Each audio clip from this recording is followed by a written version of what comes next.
Minha garganta pede um pouco d'água e os meus olhos pedem teu olhar.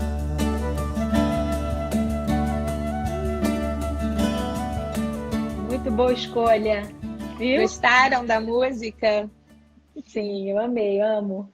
A gente ficou na dúvida, falei, sempre quero que eu começar com uma música, mas aí eu não cuidei direito do timing, que eu boto Tá um pedaço, ótimo. não ficar muito longo, aí já estava no final. Então, Tá ótimo. oi Larissa, oi amiga, Oi. oi pessoal, como é que vocês estão? Como é que tá todo mundo nessa pandemia, né? Todo mundo se cuidando, trabalhando, não trabalhando, enfim.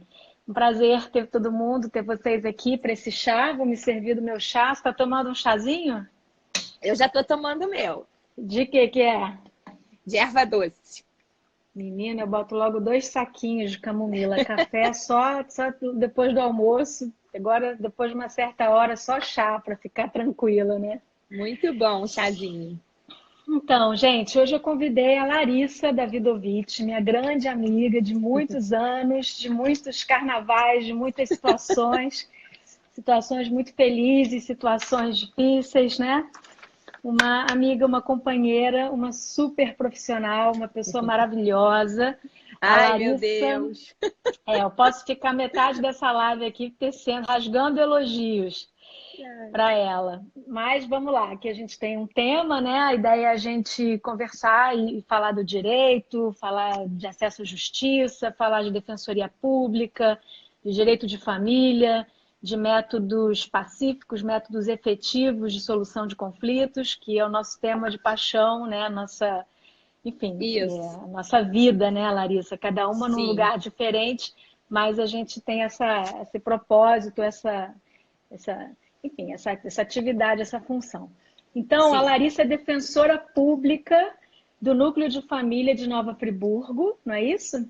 É Sim. mediadora de conflitos, é professora, palestrante, é também conselheira do Instituto Brasileiro de Práticas Colaborativas, sempre foi uma entusiasta, sempre fez um movimento importante para a Defensoria Pública do Estado do Rio de Janeiro se aproximar do Instituto e o Instituto se aproximar da Defensoria. Né? Então, se muita coisa aconteceu, foi por causa do olhar da Larissa, da presença, da participação e dos links importantes que ela fez e continua fazendo, tanto que hoje está no conselho com a gente, ajudando a gente, né, participando ativamente a pensar como levar a abordagem colaborativa do direito para os assistidos da defensoria, né? Sim. Enfim, então hoje a ideia dessa live, para quem está chegando agora, não é uma aula, não é uma palestra, né? A gente não está aqui para, né, ficar dando uma aula, a gente está aqui para pensar junto.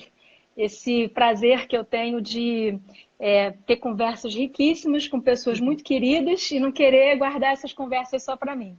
Querer que elas aconteçam publicamente, porque acho que esse exercício de pensar publicamente é que vai fazer a gente passear por possibilidades, mudar de ideia, construir soluções coletivas, que é o que a gente precisa, né?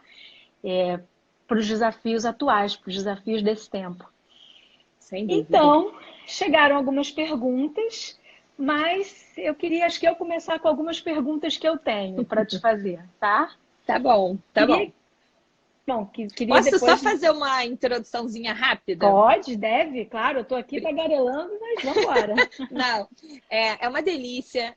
Recebi esse convite com um misto de sentimentos, porque eu não sou assim tão, talvez assim, assim, com as mídias sociais eu ainda tenho algumas dificuldades, mas assim, eu não tinha como dizer não, recusar tomar um chá com você, falando sobre o tema que a gente é apaixonada e com amigos, porque eu queria que a proposta fosse essa, né? Como você tem feito e eu tenho te assistido, que a gente trocasse ideias, batesse um papo e que todo mundo ficasse muito à vontade para interagir com a gente, que eu acho que essa riqueza... Queria te parabenizar por essas iniciativas dos chás, às terças e quintas. É uma delícia, tenho participado como espectadora e agora aqui para conversar com você.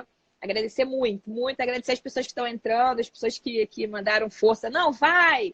E aí eu brinquei, falei, bem, essa quarentena está me trazendo muitos desafios, fazendo coisas que eu não imaginava fazer, e essa live é um desses desafios que eu topei por conta de tudo isso que a gente está vivendo. Eu falei, vamos fazer coisas diferentes. Então, essa live é um grande desafio. E por ser você, né, Olívia? Então, é impossível dizer não para você. Então, eu queria agradecer e falar da minha alegria, do meu prazer de estar aqui. E estou à disposição aí para a gente trocar ideias, bater papo. Agradeço a você ter colocado essa música, porque essa música é muito especial para mim de entrada. E obrigada pelo carinho, pela acolhida, pelo convite. Eu estou aqui na minha varanda, que é um lugar mais silencioso por enquanto. Vamos ver se alguma coisa acontece. Maravilhosa, hein? Eu tô com esse verde que eu acho que eu quero levar para vocês. Verde, paz, um pouco de calma, de tranquilidade. E tô aqui para isso. Você é uma inspiração não só para mim, para tanta gente. E estamos juntas nessa caminhada já, não é de hoje, né, amiga? São muitas histórias realmente. Muitas histórias. E vamos lá, vamos começar, que eu estou super animada. Um beijo para todo mundo. Que bom, muito bom, né? Também me sinto feliz e me sinto tendo um encontro real. É real, é totalmente, né? A gente está se vendo, vendo os olhares e interagindo com as pessoas. Muito bom. Parece que você está na Europa. Estou vendo várias pessoas. Estou aqui, gente. Eu estou vendo todo mundo que está. Muito obrigada aí pelo carinho de todos. Vamos lá. Muito bom. Então, interajam, façam perguntas e comentários.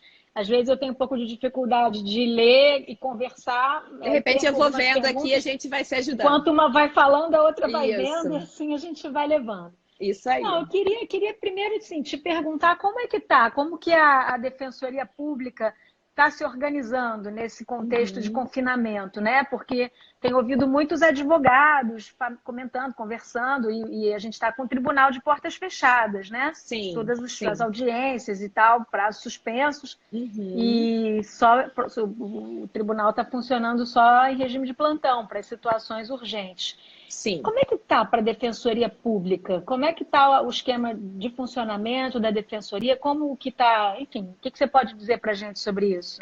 Sim, Olívia. Na verdade, tem duas frentes, né, de trabalho. Uma é o atendimento, na verdade, cada defensor em sua área de atuação. Todos estão trabalhando de maneira remota, né? Ninguém estava preparado para isso. De um dia para o outro, a gente precisou, né, se adaptar, se reinventar, e a Defensoria tem feito isso de uma maneira bastante interessante. Existem polos de atendimento, né? Todos os defensores estão atentos a esses polos de atendimento remotos, mas segundo as informações que eu tive, parece que em um mês já foram mais de 30 mil atendimentos feitos de maneira remota, das mais variadas áreas, né? Criminais, os processos criminais, família, civil, as urgências. A Defensoria não pode parar, né? A gente tem... Mas esse atendimento de maneira remota é como? É um telefone? Gente, não repara, mas telefone. Foi meu filho que fez essa noite. Então, esse atendimento é feito via WhatsApp, né? Que é uma ferramenta bem de fácil comunicação, e também via e-mail, né? Então, as pessoas... Isso está muito divulgado, né? Nas cidades, nas regiões. Então, assim, todos os defensores estão trabalhando de maneira remota. É claro que priorizando aquelas situações de urgência, aquelas que não podem esperar a volta do atendimento presencial. Mas a Defensoria tem se organizado bem em relação a isso. É claro que nem se compara, não tem nem como a gente imaginar que seria a mesma coisa. Até porque o próprio tribunal, como você disse, está nessa situação, né? De priorizar as urgências. Mas tem uma outra atuação da Defensoria que é importante a gente falar, que é a atuação coletiva. É uma atuação estratégica, coletiva. Então, para dar o exemplo da comarca que eu sou titular aqui em Nova Friburgo, você falou que agora eu estou em Friburgo, mas já rodei Baixada, já trabalhei no Rio, e agora eu sou titular dessa comarca aqui de Friburgo. Aqui a gente fez 5 recomendações. Você já é defensora há quantos anos? Posso te perguntar isso? Pode. Gente, olha, a gente comemorou, acho que 18 anos. Já comemoramos a maioridade na Defensoria, o meu concurso. Já temos 18 anos, nossa, realmente passou muito rápido, fiz muita coisa, rodei em muitos lugares, e agora eu estou aqui nesse cantinho maravilhoso, nesse paraíso aqui da Serra. Mas assim, o que eu estava te falando é que coletivamente, aqui em Friburgo, por exemplo, a gente está provocando e recomendando as autoridades públicas.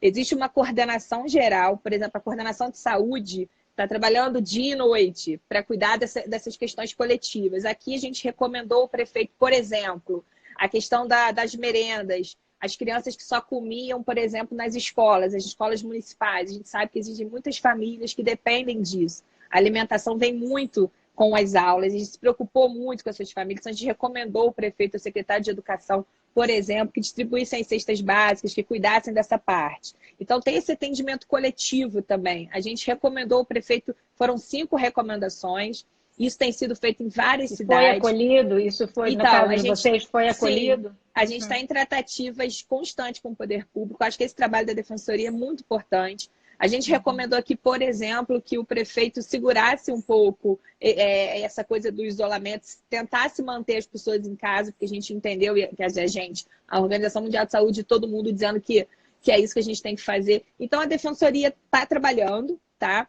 Os defensores estão trabalhando e a gente também está tentando pensar coletivamente em situações que atinjam a muitas pessoas, e esse trabalho tem sido bem importante. E eu acho que é isso. Eu acho que a Defensoria, não como uma instituição democrática, e ela não podia se omitir numa situação como essa, ela tem que se posicionar, né? Ela tem que, a gente trabalha com os vulneráveis, com as minorias, né? E a gente precisa cuidar disso com muita atenção, né? Então, só para dizer que a Defensoria está funcionando, todo mundo trabalhando, mas fazendo o melhor que a gente pode, o possível. Nesse que eu acho contexto, que é o que, dentro do contexto. Acho que é o que está acontecendo com todo mundo, né? Sim, então, sim. E você tem sentido, assim, que porque uma coisa que me preocupa muito, assim, todo assistido, ele encontra uma maneira, todos têm acesso, por exemplo, ao e-mail, ao telefone. Como é que é feito isso? Porque pois é sempre a situação das pessoas sim, mais vulneráveis que têm, sim. né? A gente se preocupa com isso. Por outro lado, a gente tem uma orientação normativa para que não haja atendimento presencial, justamente para cuidar da saúde de todos, dos nossos funcionários, servidores, estagiários, defensores, dos assistidos, porque a Defensoria é um lugar de aglomeração, né? Assim, de idosos, de doentes. Então, assim, é uma preocupação gigantesca então, a gente sabe que eventualmente vão ter prejuízos. Pessoas eventualmente não vão conseguir ter acesso, mas a gente tem que começar a trabalhar com minimizar danos, né? Sim. Danos, porque prejuízo é impossível você dizer que isso dá conta de tudo. Então, tem pessoas que não têm acesso ao e-mail? Tem. Né? Tem pessoas que não conseguem eventualmente escrever no WhatsApp. A gente tem recebido áudios longos e até divertidos dos assistidos, mas a gente está tentando fazer o nosso melhor, sabe, Olívia? Assim, eu acho que a gente vive um momento que eu, por exemplo, a gente que é perfeccionista, que é as coisas, que é controle das coisas, centralizar. Meus estagiários, minhas estagiárias sabem como eu tenho uma tendência a isso, exigente. Só que eu acho que esse é um dos aprendizados também da pandemia, né? Não dá para ter controle de tudo, né? Não dá para cuidar de tudo.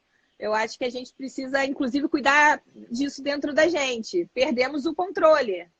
O que a gente faz agora, né? Como que a gente se adapta? Assim, e pensando nisso, né, até trazendo já um pouco do que eu venho conversando em outras lives, né, tem um lado que, né, claro, sem descuidar das situações urgentes e realmente graves, onde pessoas estejam em risco, onde crianças, mulheres, idosos, enfim, eu não estou me referindo a essas situações, mas as situações mais corriqueiras, mais, né, do nosso dia a dia, que a gente sabe que facilmente são encaminhadas pelo Poder Judiciário. Sim. O fato de, nesse momento, a gente estar fazendo o que é possível, né, e das portas estarem mais estreitas, existe uma função pedagógica importante. Sim, que eu acho que a gente precisa trabalhar para que a sociedade compreenda que ela precisa dar conta da maior parte das suas situações, né? De conflito. Sem dúvida. Né? De novo, eu não estou falando de situações extremas, gente. Claro, não estou falando disso, tá? Inclusive, acho que o aparato que existe antes e que continua a existir agora, ele se propõe a cuidar dessas situações extremas. Por isso, um regime de plantão. Por isso, a porta aberta, mas mais estreita. Porque não dá para a gente levar tudo, né? Não dá para levar tudo para o judiciário. Não dava antes, já estava complicado. Agora, então, vem uma situação para dar esse recado e a gente pensar sobre isso. Então, eu fiquei pensando, né? Você até me contou, eu queria que você contasse para o pessoal, né, uma história de uma mensagem que você mandou para os seus assistidos. E aí, te ouvindo falar, quando você tem uma pessoa numa comunidade, que talvez não tenha acesso à internet, que não tenha acesso a e-mail, que não consegue escrever. E como é importante o fortalecimento das redes, né? Como é importante um projeto educacional acerca dos direitos, dos métodos, e sim, o incentivo cada vez maior, e eu acho que isso está no ar, a solidariedade. Sim, então, assim, perfeito. a rede, ela precisa se vigiar, se cuidar. Se você está ouvindo alguém sofrendo uma violência, essa pessoa não tem como acessar um canal de ajuda, você é o responsável por fazer isso. E a gente vive num mundo onde alguém do meu lado pode não ter acesso, mas eu tenho acesso, então eu vou fazer isso. Então, enfim, fui abrindo umas janelas, mas vou voltar. Eu queria que você contasse aquela história que você falou, né? Tá. Que você estava falando para os teus assistidos. Conta. Sim, vou contar a história, fazendo uma pequena observação sobre o que você trouxe, dessa questão das redes, né?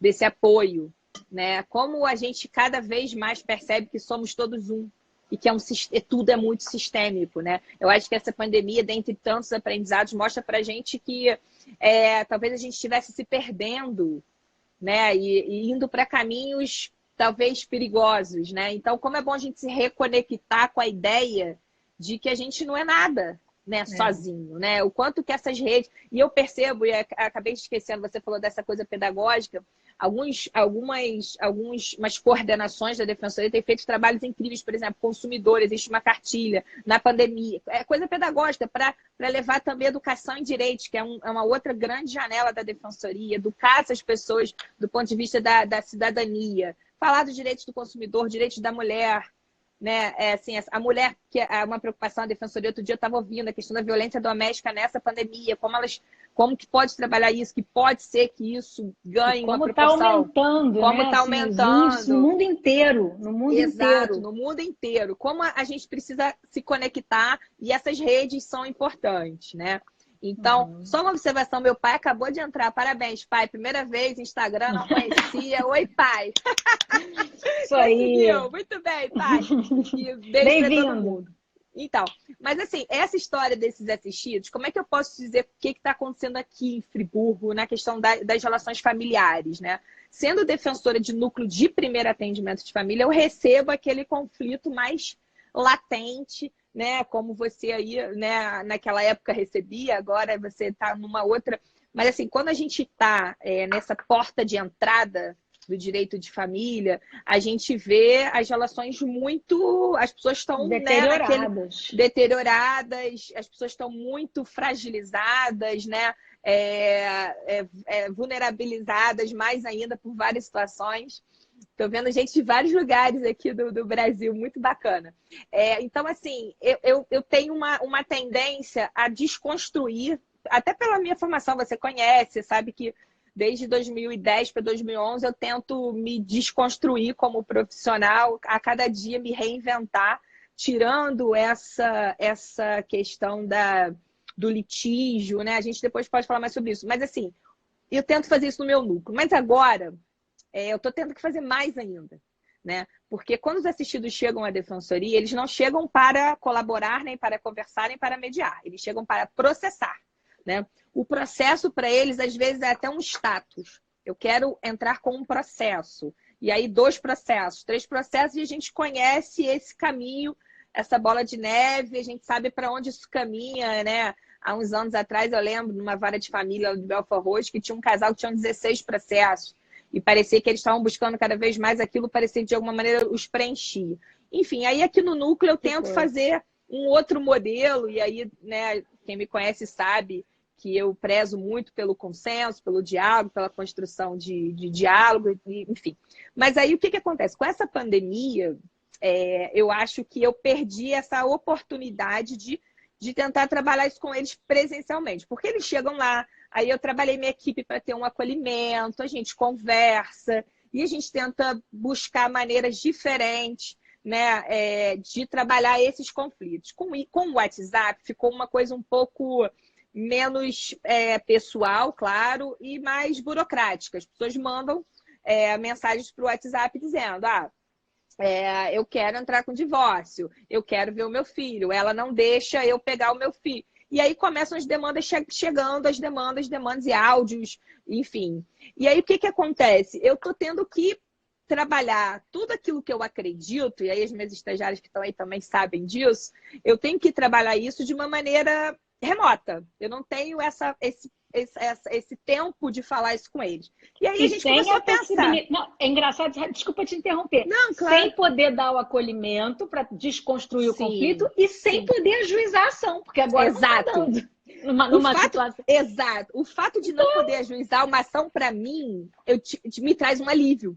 Porque, de alguma maneira, pode parecer paradoxal, mas assim, o fato de eu dizer para eles, olha, mesmo que você queira muito, eu sei que eu não vou poder fazer, isso abre também uma brecha para eu trazer tudo que eu acredito para eles, o que eu acho que faz sentido para mim e que eu venho anos estudando e trabalhando, sobretudo nas relações familiares. Então, assim, como é que eu faria isso? Eu pensei, será que eu mando um áudio? Será que eu... Aí eu pensei, desafio.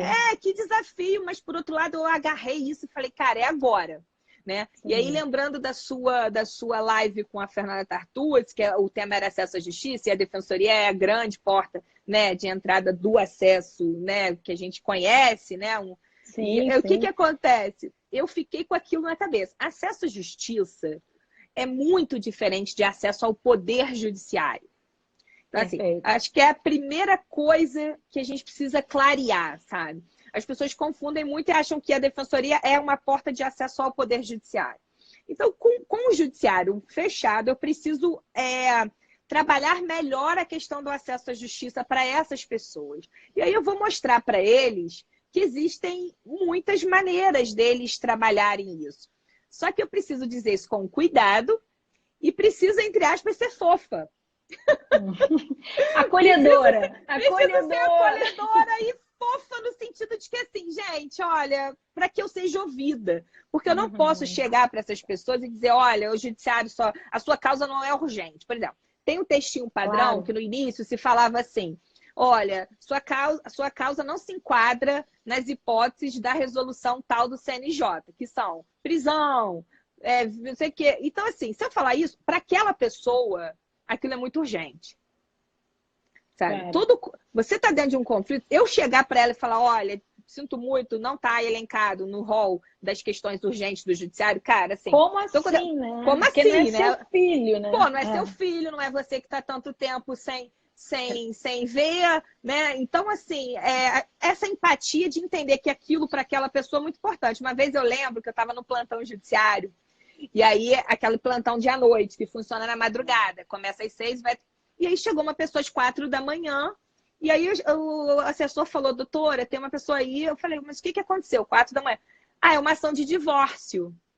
Aí gente, mas o que leva uma pessoa 4 horas da manhã a buscar um plantão, que é ali na Praça 15, né? E eu falei, cara, eu não vou chegar para essa pessoa e escorrachar essa pessoa daqui, mas por outro lado, jamais eu poderia cogitar uma ação de divórcio no plantão. Mas e aí? Mas ele estava entrando com uma ação de divórcio? Não, ele queria entrar. Ah, tá. Entendeu? Ele não era uma situação urgente num processo de divórcio que já estava correndo. Eu estava lá naquele estacionamento ali do fórum, onde funciona o plantão, fica um defensor, um promotor e um juiz.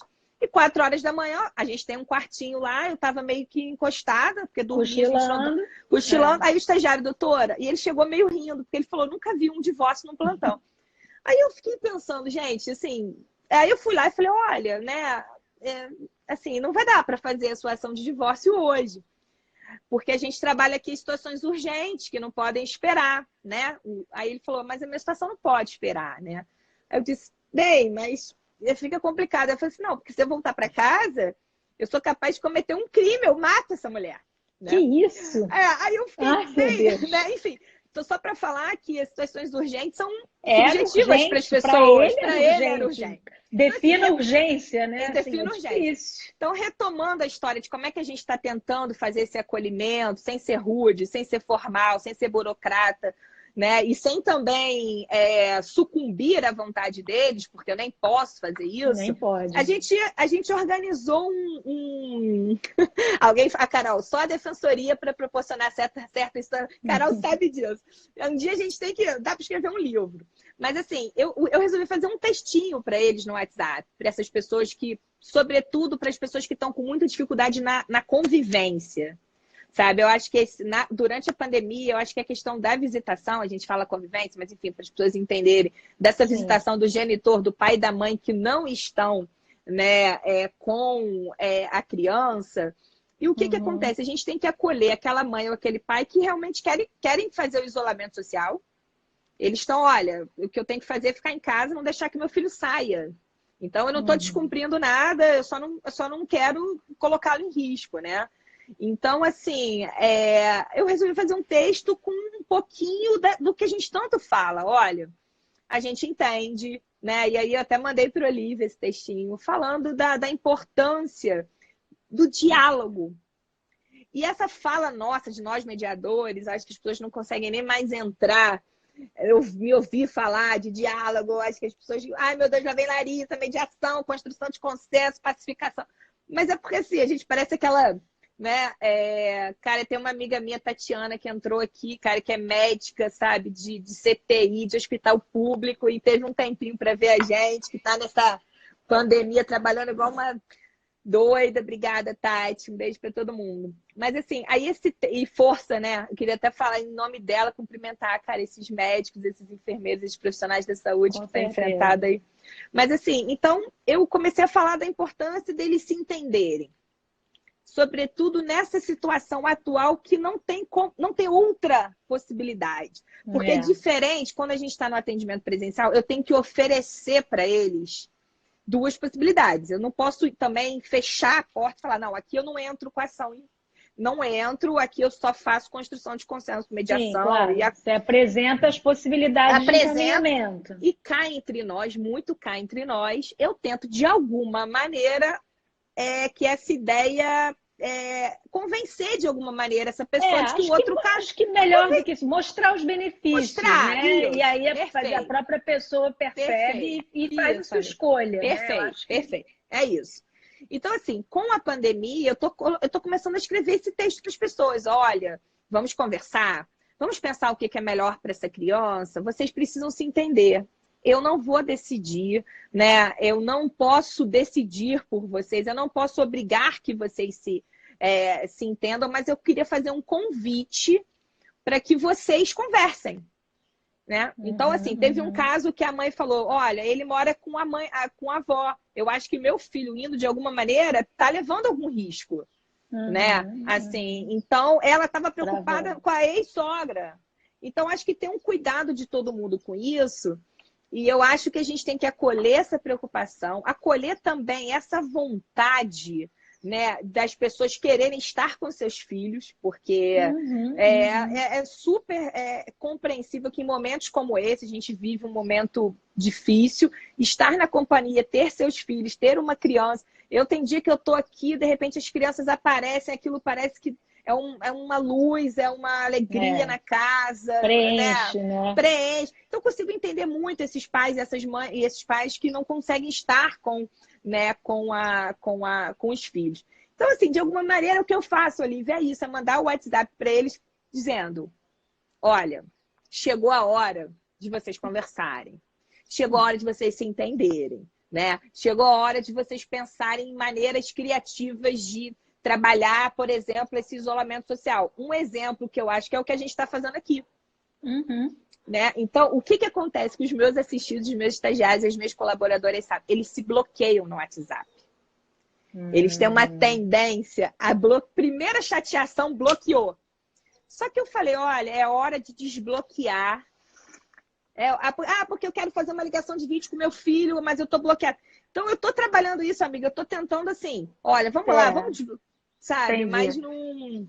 Eu fiquei pensando, te ouvindo aqui agora e pensando, né, sobre, desde daquela live com a Fernanda, e depois a gente conversou um pouco, falando de acesso à justiça, e como tem martelado na minha cabeça que o verdadeiro sentido, para mim, acho que o eixo, o tronco, sei lá, a espinha dorsal da ideia do acesso à justiça está na educação. Né? Que, assim, o sonho que a educação jurídica pudesse estar presente desde a escola, né? Que todos tivessem uma formação jurídica mínima, não é para virar advogado, mas para conhecer seus direitos, conhecer os métodos, as possibilidades de encaminhamento.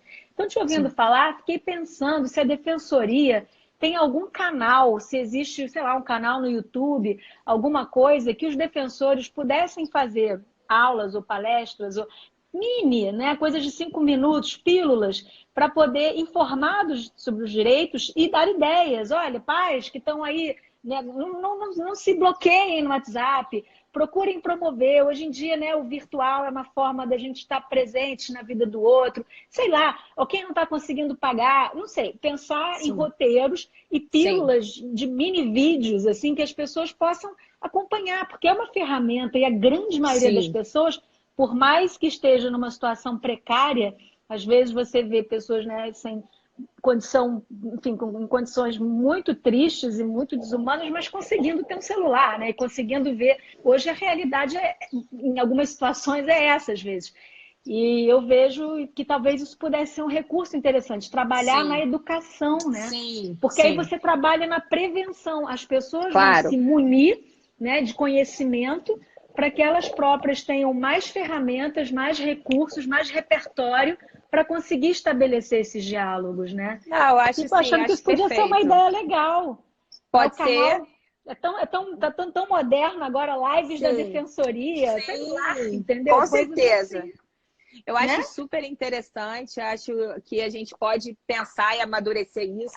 Eu sei que a Defensoria tem se aproximado muito das pessoas através das mídias sociais. Eu acho que houve uma mudança de uns anos para cá, falando linguagem. Eu lembro que tem até uns memes que tem a ver com algumas séries mais famosas e a Defensoria tentando chegar ao maior número de pessoas, né?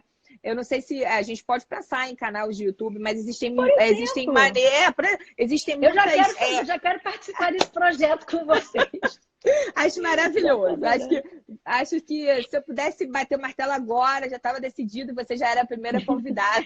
Não, eu não quero ser convidada, mas eu fico pensando isso. Não, eu acho YouTube, perfeito. Uma coisa bem assim, fácil, né? Oi, tia Olha, Patrícia! Minha mãe entrou. Tia Patrícia! Um beijo! É demais. Olha só, gente. Eu acho assim, amiga, eu acho que a gente tá.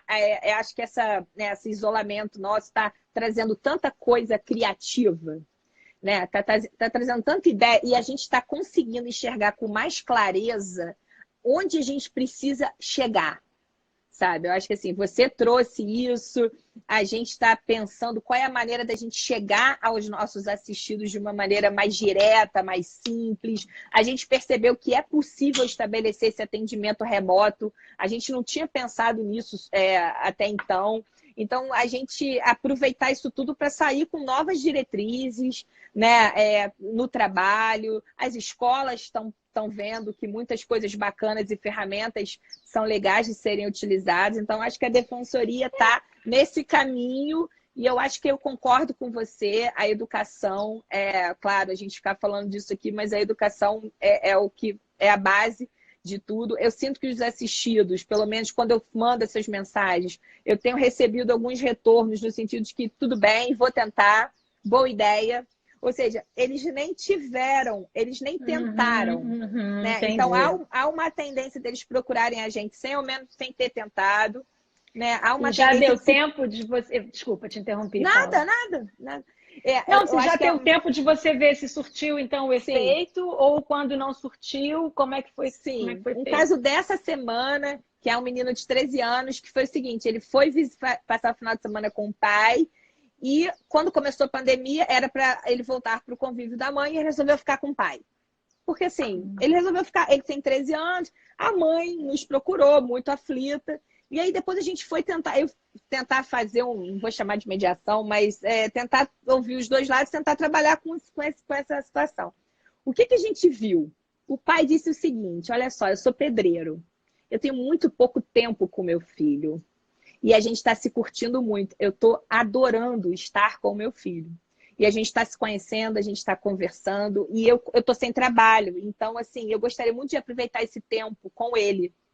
Caramba. Então, não era uma questão que ele estava impedindo, sabe? Ele não é que ele estava impedindo o menino, o adolescente de voltar para a mãe, nem que ele estava querendo tomar aquele adolescente daquela mãe, mas ele queria aproveitar aquilo com o filho. Então, quando a gente trouxe isso para a mãe, né? Quando a gente falou para a mãe que, na verdade, a hora que ela entendesse que era a hora do menino voltar, ele não ia se...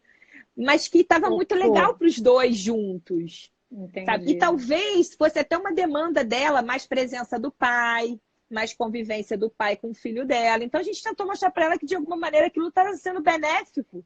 Então, eu acho que aí vai abrindo um pouco, sabe? Porque a primeira coisa que ela falou, já era para ter devolvido, meu filho não devolveu, Vou perder, né? né? Tá, Vou perder, é. né? Então, Eu acho eu que acho como que como tudo, né? Linda essa história, né? Que bom que vocês puderam trabalhar sim, né, mostrar o que, que realmente estava motivando, porque a gente sabe que a intenção de uns, o impacto que causa no outro é completamente diferente. sim, Quando a gente sim. está, né, com pessoas em situação de conflito, ou que vem de um histórico de conflito, de um histórico de falta de confiança. Então, Isso, né, intenção e impacto são duas isso. coisas muito diferentes. Muito. E o que faz Perfeito. um facilitador de diálogo, alguém, um mediador, um advogado, um defensor com esse viés colaborativo Uhum. e com esse olhar, é justamente demonstrar, né, tentar desconstruir isso e mostrar qual era a intenção real e fazer com que esse que teve, né, também perceber o impacto que causou no Sim, outro e sim, trabalhar isso, né? São duas coisas diferentes. Mas sim. muito bacana essa história. E outra coisa que me chama a atenção nessa história é que a gente está vivendo um momento, muita gente está falando, né, do luto, do medo, né, de coisas que estão faltando, que estão no nosso ar, né? A gente Uhum. está carregado disso. E como é importante a gente lembrar que, como em toda situação de crise, né, a gente primeiro aparece o que a gente está perdendo. Ainda Sim, não é tão. A gente ainda não consegue perceber o que a gente está ganhando. A gente perfeito. sempre entende uma situação de crise ou de conflito como uma oportunidade. Sim, Então, o vírus, claro, está trazendo muita dor, né? Está trazendo. A gente nem dimensiona ainda o impacto dele real em todos os setores da vida humana, mas não deixa de ser uma oportunidade para a gente se sim, repensar como sim, sociedade, como sistema, né, humano, sim. global, etc, etc. Então, me chama a atenção esse exemplo singelo que você Aham. trouxe, né, Uhum. desse casal que, de repente, numa pandemia, surge uma oportunidade Exato. jamais do pedreiro que está, por um lado, sem trabalho, deve estar, né, Sei. assim, mas está ganhando uma Tá ganhando. vivência que ele nunca teve e nunca teria. Então, olha como essas vivências e a possibilidade de a gente experimentar isso no micro, no ambiente familiar, como que isso reverbera. E é assim, é do micro para o todo, né? Por isso é Sim, importante a gente estar tendo essa conversa, cada um de nós que trabalha, né, está valorizando isso, está vivendo isso na sua casa e está pensando ao mesmo tempo coletivamente, porque perfeito. essa relação ela é direta, Eu acho né? perfeito. Eu acho que esse fechamento, entre aspas, do Poder Judiciário, ele, de alguma maneira, ele traz para a gente uma obrigação de pensar fora da caixinha. Né? Toda aquela nossa fala nas aulas, nas palestras, nas entrevistas que a gente fala, olha, o judiciário tem que ser uma porta, ele não tem que ser, né, a única saída. Então, tudo aquilo. Agora, quando de repente falou o tribunal fechou, a porta do judiciário fechou, olha o Pedro, hein, lá de Portugal. Bem-vindo, Ah, que Pedro, legal. querido. Então, assim, como que essa oportunidade, quando o judiciário fechou as portas, como a gente falou, opa, muita gente, pô, cara, e agora? A gente não, porque a gente já trabalha isso de outras maneiras, mas para a maioria das pessoas foi assim, cara, o tribunal fechou, sabe? É, Tipo, o fim do mundo, como eu vou resolver meus conflitos, sabe? Uma é. conhecida minha falou, cara, e meus problemas, quem vai resolver? Aí Mas eu brinquei, é, falei, cara, você, entendeu? mas Você, mas eu acho que por esse lado, como eu falei antes, né, naquelas situações, sem tirar as sim. situações urgentes, mas é como um pai ou uma mãe super protetora que Sim, acolhe toda e qualquer situação e vai se sim. doando, se doando, se doando até Isso, ficar, isso. né, Perfeito. cinza, Saturado. esgotada. Aí Isso. tem um dia fala, chega, não aguento mais. Mamãe tá Chega. doente, mamãe não tá, Isso, mamãe não dá, mamãe tá de isso. altos. E aí os Perfeito, filhos sedentos são obrigados a crescer, a amadurecer, perfeito, a se emancipar, a ganhar, a se perfeito. apropriar de si. Então, é um exemplo assim, mas eu vejo muito dessa forma, sabe? Como Muito. uma relação de dependência, né? A gente ainda não é esse o sentido, mas a gente acabou transformando a relação com o judiciário uma relação de Maternal. dependência. Exatamente. Perfeita. Eu Eu continuo concordo. precisando. muito maternal, muito, de alguma maneira, assistencialista, de alguma maneira, né? As pessoas entenderam que o judiciário é quem vai dar conta dos seus problemas, né? E aí, eu acho perfeita eu até me identifiquei nessa história da mãe, porque essa quarentena eu tô quase assim. Larissa tem 3, mas, né? Mas assim, o que eu acho que Elane está falando, minha querida amiga, daqui a pouco eu vou ler. Mas assim, eu acho que essa coisa maternal, na verdade, essa comparação eu acho perfeita. Eu acho que é hora da gente falar para os nossos filhos: olha, agora vocês se virem um pouco. Eu já estou por aqui, eu estou super sobrecarregada. O judiciário tá. A gente sabe que não tem, há muito tempo está saturado. Então, essa história dele fechar as portas, claro que foi por um motivo muito triste, infeliz, que traz muita dor, né? Mas, por outro lado, assim, bem, ele fechou. Então, assim, gente, agora é hora da gente, vamos cuidar. Tirando aquelas situações óbvias que precisam dele. E aí, para isso, ele está aberto. Agora, para decidir se... Sabe, se deu 5 horas, a mãe tem que devolver as 5. Aí o pai, 5 e 5, já está louco no judiciário porque não houve a devolução daquela criança, né? Então, para essas pessoas que usam o judiciário como essa coisa de tudo vou resolver lá, elas não estão tendo isso.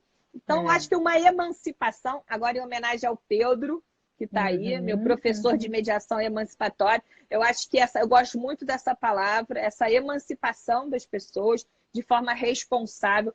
E aí aquilo, Olivia, trazendo o exemplo da mãe, é como se a mãe nunca vai abandonar o seu filho e vai dizer se vira, sabe? A gente sabe que a mãe está aqui, ó.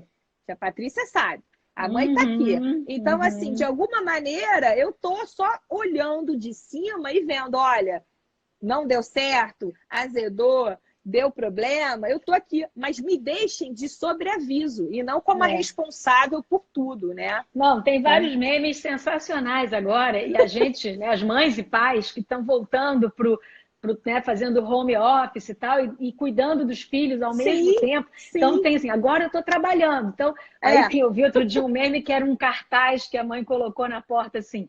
Para todas as perguntas já estavam as respostas. Tipo, está na geladeira, está não sei aonde, está dentro do seu armário. Todas as perguntas. Perfeito. Aí só me interrompe sangrando, aí você entra, entendeu? Quase assim. É tipo isso. É tipo isso. Não, você vai se virar um pouco. Eu, algumas vezes, para os meus filhos aqui em casa, falei, gente, agora vocês vão na cozinha. Isso. Hoje o lanche é por conta de vocês. Isso. Vocês vão dar conta. Vão lá, experimentem. Só lavem tudo depois. É tipo isso que eu estou falando para os meus assistidos. Esse exemplo que você deu para a Sofia e para o Dani. Olha, a hora de vocês fazerem seu lanchinho, que agora eu estou ocupada. Eu tô chegando de mim para tudo. Tô chegando para os meus assistidos. A Nayana está aqui, a minha assessora, quem cuida do WhatsApp.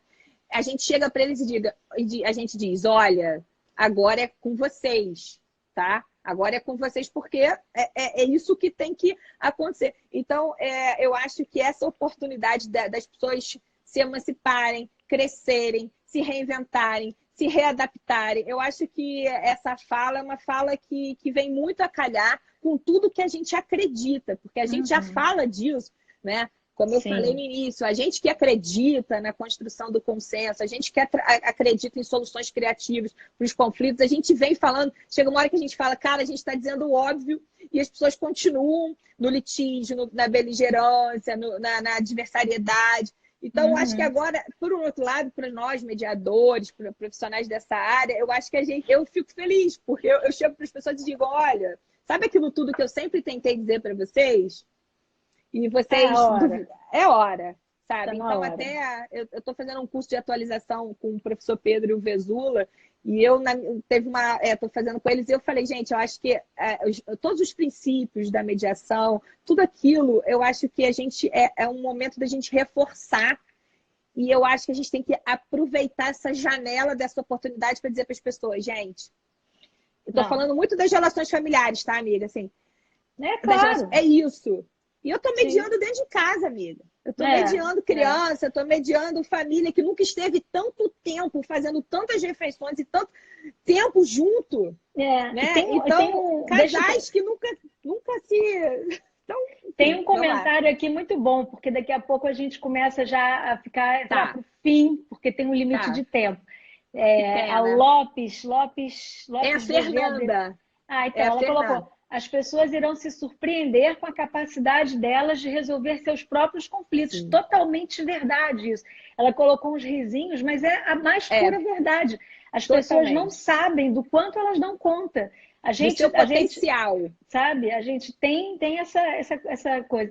Deixa só eu te... Vamos dar uma olhadinha aqui. Tem uma pergunta que foi mandada mais cedo pelo Jorge Moreno de Carvalho, do Paraná. Ele perguntou: como a Defensoria Pública trata a possibilidade de resolução de conflitos antes de ingressar com a ação ou antes de contestar? Ou seja, antes de instaurar o processo contraditório, né? E aí está perguntando, quer dizer, eu acho que é como que extrajudicialmente, né? A Defensoria pode tratar dessas situações. Eu tenho duas. Quem perguntou? É o Jorge Moreno, do Paraná. Jorge, a gente tem duas experiências diferentes. Eu vou rapidamente tentar dizer que a gente tem o tempo da mediação, por exemplo, da construção do consenso judicial dentro da estrutura do Poder Judiciário, ou seja, depois que eu entrei com uma ação, por exemplo, a mãe entrou com uma ação de alimentos contra o pai, e a gente tem aquele momento dentro do Judiciário para que eles tentem chegar ali, conversar, chegar num acordo. Ou o divórcio, guarda, tudo isso dentro do Judiciário. Eu já presenciei várias situações dentro do Judiciário. Isso é uma fora do Judiciário, o que eu posso dizer é que eu acredito muito nesse espaço de antes da judicialização. Eu bato muito nessa tecla da gente aproveitar. Eu acho que o campo é muito mais fértil para esse diálogo antes da gente ingressar naquela estrutura hierárquica do Poder Judiciário, onde todo mundo tem que estar representado, seja por defensor, por advogado.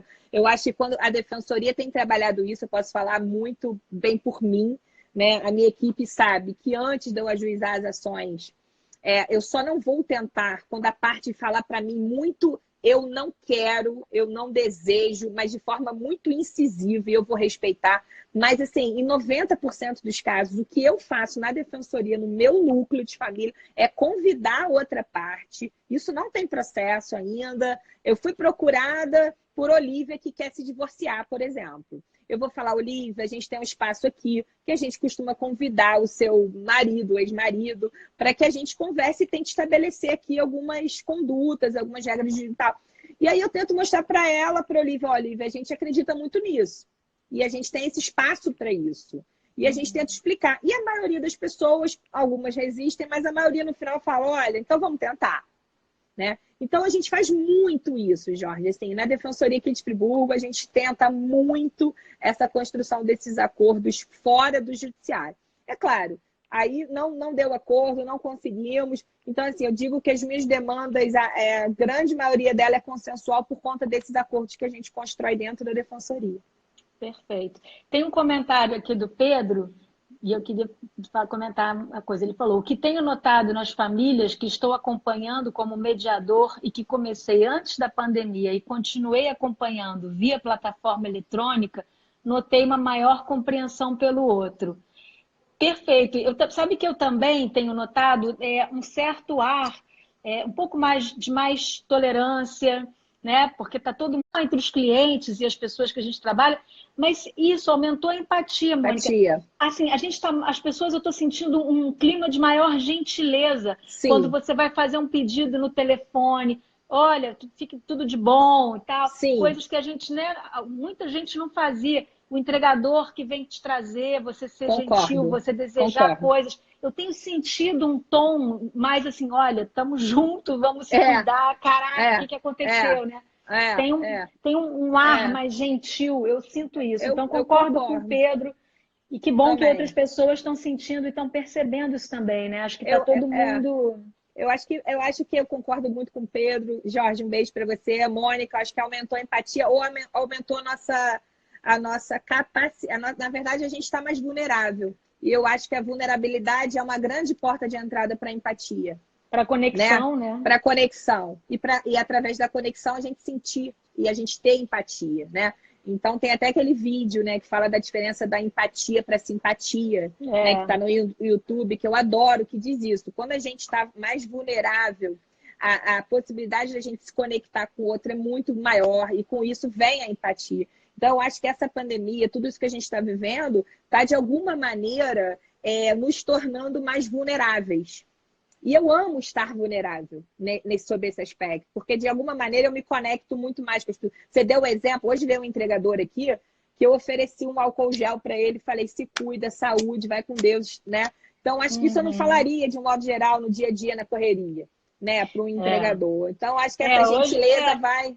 Hoje eu vi, alguém postou alguma coisa na internet do tipo, não adianta ir para a janela aplaudir os médicos ou qualquer coisa, se você não dá bom dia para o seu porteiro, né? Perfeito, então, assim, é isso. perfeito. Né? Toda vez você perguntar para o seu porteiro como ele está, como está a família dele, se ele está precisando de alguma coisa, para ele te interfonar, se ele precisar de qualquer coisa, né? Você compartilhar o que você tem. Olha, se você está indo no supermercado, você está precisando de alguma coisa? Gostaria que eu trouxesse alguma coisa para você?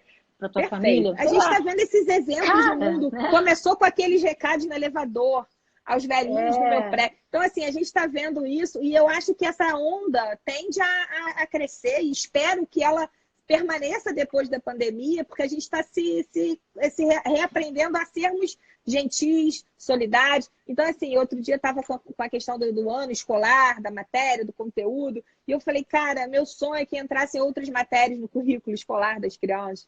Sabe? Quem sabe a gente começa a aprender mais sobre empatia, sobre solidariedade, sobre compaixão. Quem sabe esses assuntos não entram mais na nossa pauta. Tá? Porque eu tô muito mais na nossa pauta e na nossa diário, prática. Exato. Porque é assim que a gente vai se transformar numa sociedade menos egoísta, numa sociedade menos preocupada assim, com o que está acontecendo ali em volta. Então, acho que essa oportunidade com as crianças, essa educação diferente, eu acho que, enfim... Acho que a gente tem a gente está vendo que numa situação de crise é com a rede que a gente conta. É com quem está do nosso lado. Né? E você percebe que nessas situações de crise a gente não tem outra saída, porque a gente está todo mundo, assim, o mundo inteiro, agora falando o mundo inteiro, não é nem, é mundo mesmo. Né? O mundo está vivendo a mesma situação. Eu realmente não imaginei que a gente fosse chegar num ponto de ver isso tudo acontecendo. Então, assim, vamos fazer o melhor que a gente pode e trabalhar com pequenas ações. Né? Eu acho que, assim, às vezes a gente fica pensando no macro, pequenas ações e aqui e ali. Eu, por exemplo, dentro dos meus assistidos, o que eu posso fazer dentro das minhas relações familiares, dentro das minhas relações pessoais. E eu vi uma frase hoje, Olivia, que assim, eu vou aproveitar essa live, que tem muita gente assistindo, muita gente bacana, que eu acho que fez muito sentido para mim e queria compartilhar. E eu acho que vai um pouco com o que a gente tem pensado, eu e você, que a gente conversa muito e tal. Mas assim, a gente está numa pandemia e não num concurso de produtividade. Sabe? Eu sinto também que com essa pandemia aumentam pressões, aumentam cobranças e a gente, dá um passo atrás, respirar. Eu acho que a palavra é calma, né? É reinventar o tempo. O tempo não é mais como era, a nossa vida. Então, acho que assim, a gente pensar que, estamos numa pandemia, ponto. Então, o que a gente faz a partir daí? Né? Porque existem também muitas cobranças, e essas cobranças com as crianças, as cobranças com a gente, a cobrança com a escola, a cobrança com o professor. Eu acho que a empatia com todo mundo. Sabe? Sim.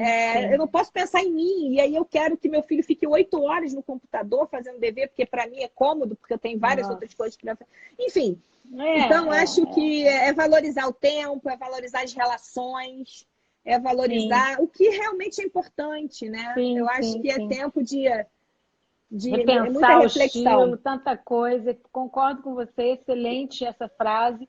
Acho que a gente tem até que redefinir o que é isso, né? O que é ser produtivo. Será que a gente era produtivo? Exato. Né? Eu acho que existe uma confusão aí, né? Assim, de achar que está ocupado, ou está correndo, ou está para lá e para cá, é sinônimo de produção, de sucesso. Sim.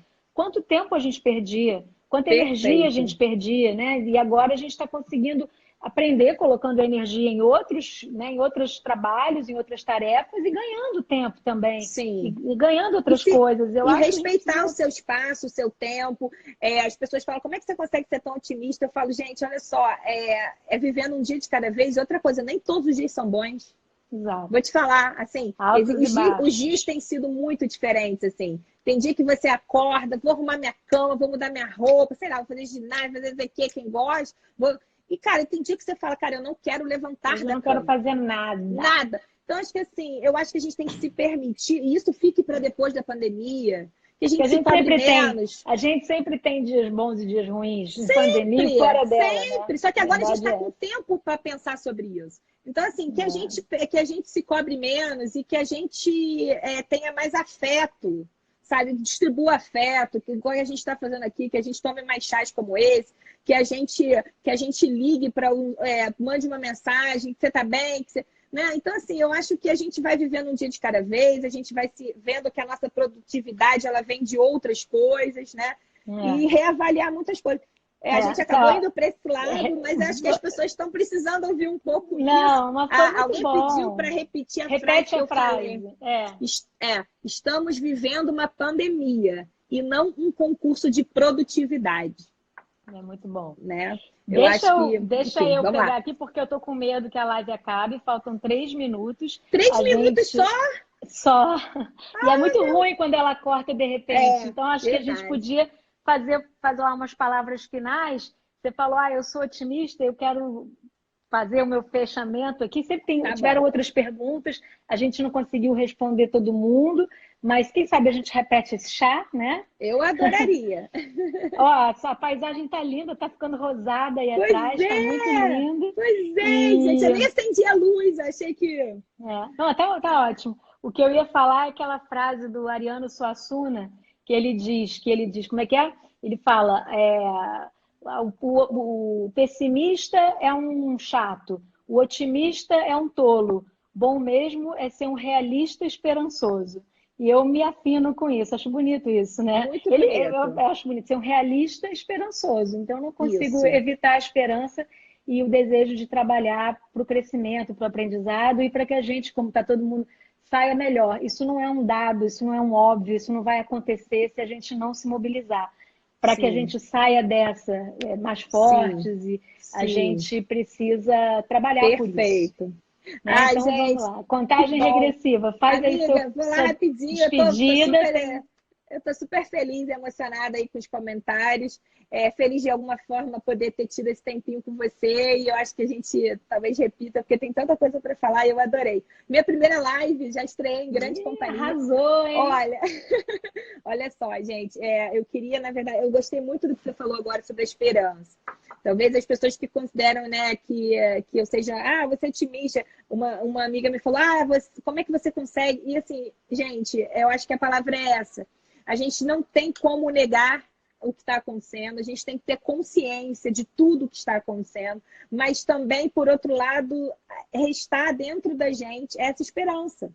É isso que vai mover a gente. Não é otimismo daquela coisa, nossa, ela vive, que bolha é essa que ela vive?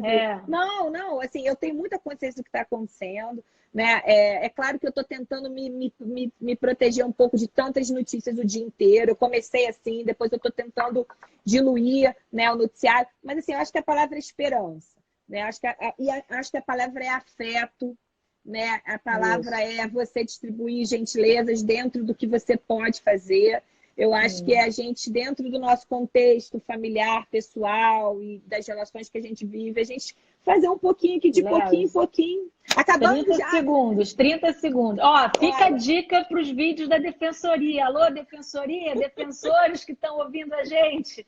O Pedro, vídeos no YouTube. Pedindo a segunda de parte. Parentalidade. Olivia, vamos fazer a segunda live, hein? Bora, vai cair. Contagem regressiva. 10, 9, beijos. Beijos em todos. Foi uma beijo. Obrigada, Léa. Adorei. Obrigada pela companhia, pessoal.